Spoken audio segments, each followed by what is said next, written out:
khu về nó sẽ lé mày he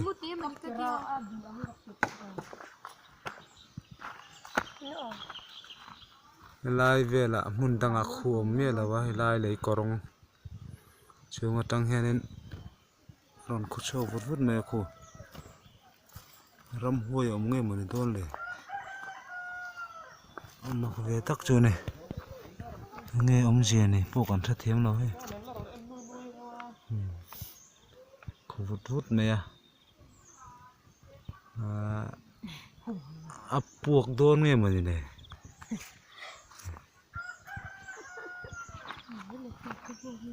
này tụi tai tụi cọt tiện lốc đi nè về tắc chu này thì nên chủ na bộ hay nó khu vùng vùng gần mẹ càng càng tour tới hi mà đó này tới căn tị tới ô va buộc đó này mấy thế này